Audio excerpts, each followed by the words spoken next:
Hello friends, welcome to my channel House of literature.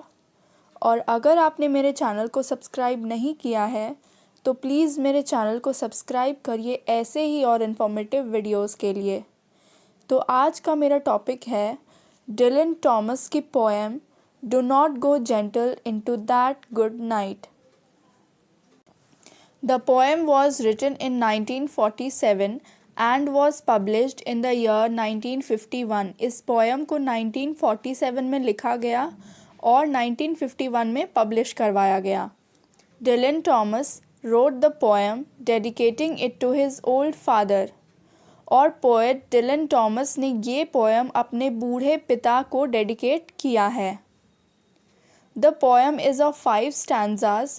4 stanzas are of 3 lines each, tercets, and the last stanza is of 4 lines, quatrains।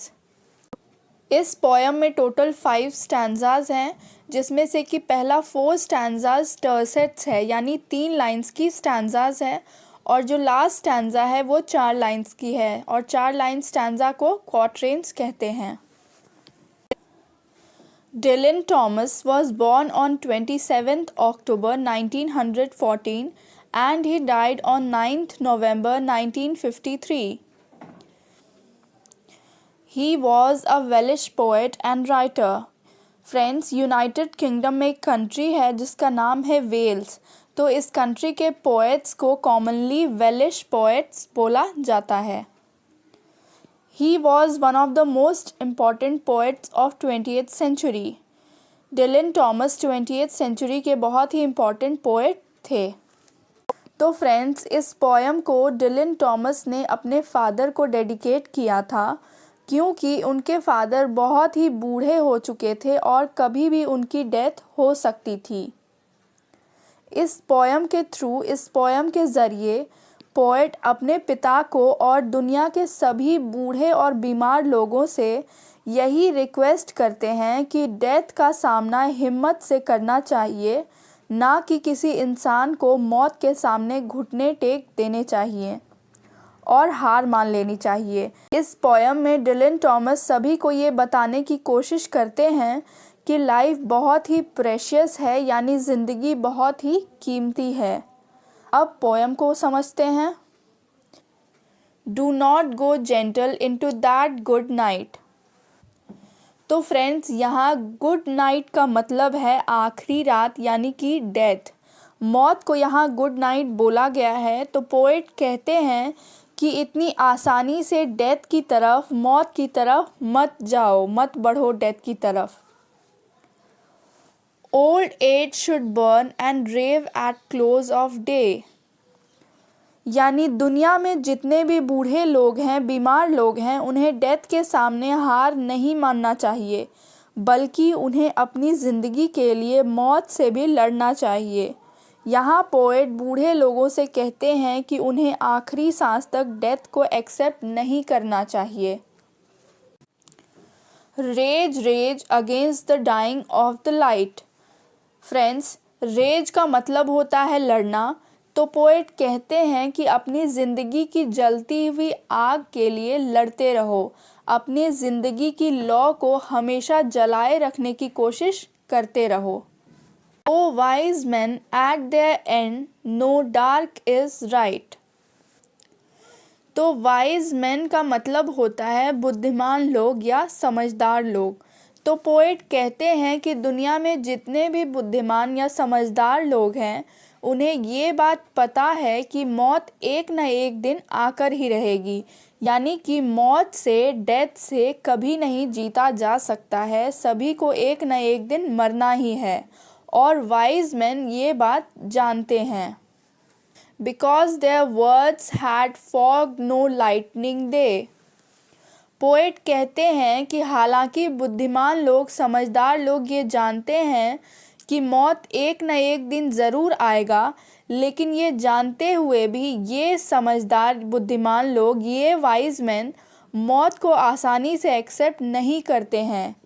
ये लोग death को स्वीकार नहीं करते हैं, अपनी आखिरी सांस तक डेथ से लड़ते रहते हैं, क्योंकि इन लोगों ने अपनी लाइफ में कोई महान काम अभी तक नहीं किया है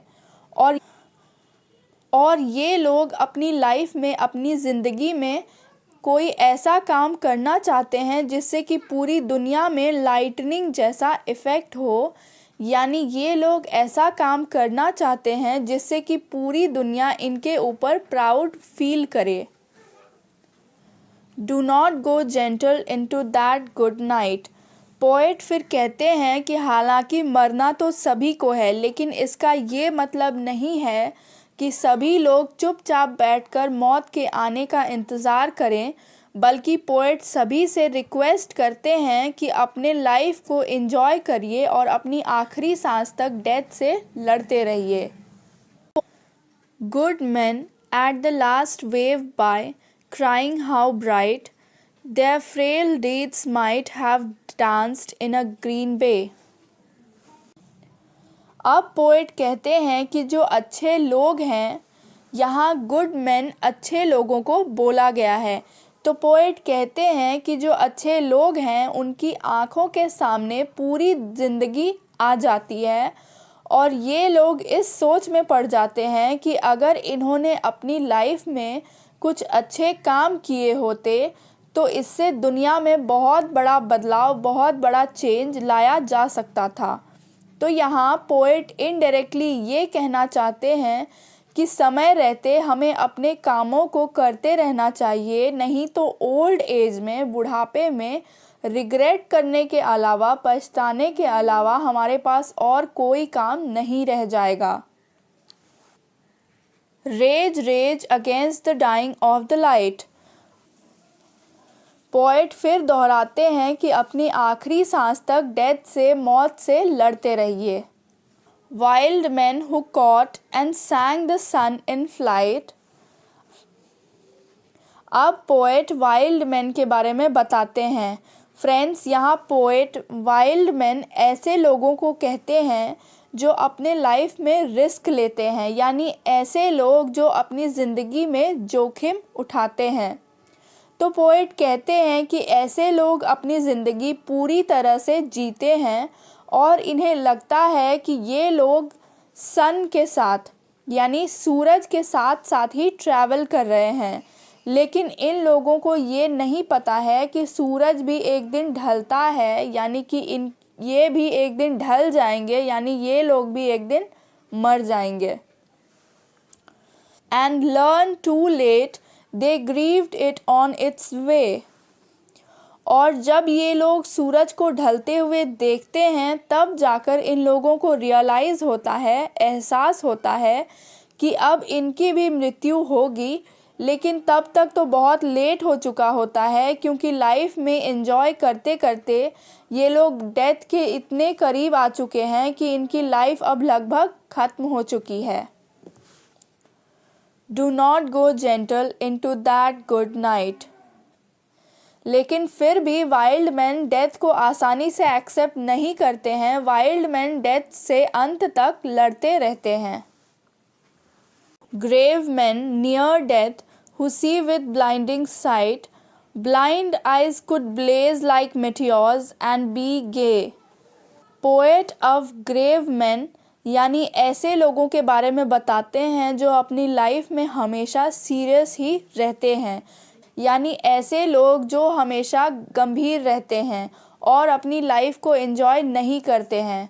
तो पोएट इनके बारे में कहते हैं कि ये लोग अपनी पूरी ज़िंदगी ब्लाइंड होकर गुजारते हैं, अंधे होकर गुजारते हैं, लेकिन जब ये बूढ़े हो जाते हैं तब इन्हें रियलाइज़ होता है, इन्हें एहसास होता है कि दुनिया को देखने के लिए इनके अंदर लाइट अब भी है।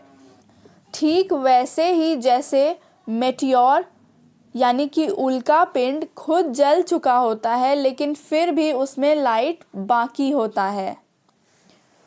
Rage rage against the dying of the light. और ग्रेव मैन भी अपनी आखिरी सांस तक डेथ से लड़ते रहते हैं। And you my father there on the sad height, curse bless me now with your fierce tears I pray. अब पोएट अपने फादर से कहते हैं कि दुनिया में इतने लोग हैं, वाइज मैन हैं, गुड मैन हैं, वाइल्ड मैन हैं, ग्रेव मैन हैं, और ये सभी लोग अपनी आखिरी सांस तक डेथ से लड़ते रहते हैं।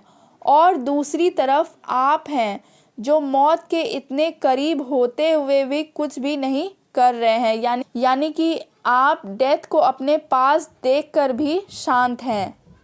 पोएट अपने फादर से कहते हैं कि आपको ऐसी हालत में देखना मेरे लिए बहुत ही मुश्किल है। आप चाहें तो मुझे कर्स दीजिए, यानी बद्दुआएं या फिर श्राप दीजिए, या नहीं तो ब्लेस करिए। ब्लेस का मतलब होता है आशीर्वाद दीजिए। लेकिन आप डेथ को इतनी आसानी से अपने पास मत आने दीजिए। आप अपने आखिरी सांस तक डेथ से लड़ते रहिए। Do not go gentle into that good night.